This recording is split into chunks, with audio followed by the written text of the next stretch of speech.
Pertama, di sini saya akan menjelaskan tentang apa itu demokrasi terpimpin. Sebelum menjelaskan, saya akan memperkenalkan diri terlebih dahulu. Nama saya Salya Ayu Prabudita dari kelas 12 IPA 1. Oke, kita mulai dari tahap yang pertama, yaitu pengertian demokrasi terpimpin. Demokrasi terpimpin adalah suatu sistem demokrasi pemerintahan yang menempatkan segala kebijakan atau keputusan berpusat pada pemimpin negara. Tahap yang kedua yaitu latar belakang demokrasi terpimpin. 1. Munculnya banyak gerakan di daerah menuntut integritas nasional. 2. Kabinet konstituante yang sering berganti menyebabkan pelaksanaan pemerintahan tidak stabil. Dan 3. Konstituante gagal menyusun UUD pengganti UUDS 1950. Lanjut ke tahap ketiga, yaitu karakteristik demokrasi terpimpin. Di sini ada yang tahu nggak sih karakteristik demokrasi terpimpin itu apa?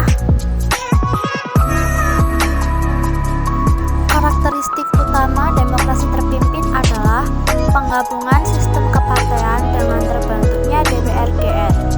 Dan meski begitu, peranan legislatif dalam sistem politik nasional menjadi lemah, begitu pula dengan hak asasi manusia.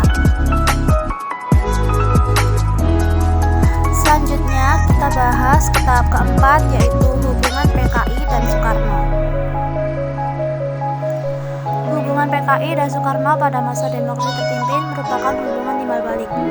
Pada saat itu, PKI memanfaatkan popularitas Soekarno untuk mendapat massa.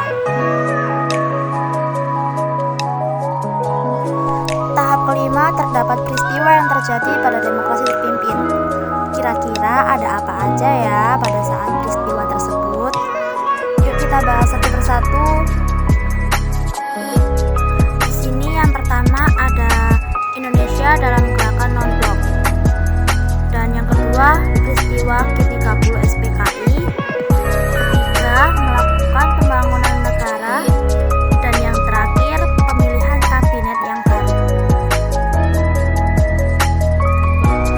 Untuk tahap yang terakhir yaitu ada berakhirnya masa demokrasi terpimpin. Di tengah gejolak perpolitikan masa demokrasi terpimpin yang berada di tengah Presiden Soekarno, tidak luput dari perhatian periode ini adalah kondisi perekonomian Indonesia yang mendapat pengaruh besar dari perpolitikan Indonesia saat itu. Perekonomian Indonesia semakin memburuk disebabkan beberapa hal sebagai berikut.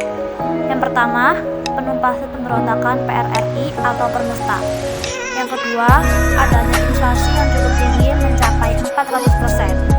Ketiga, konfrontasi dengan Malaysia. Dan yang terakhir, keempat, defisit negara mencapai 7,5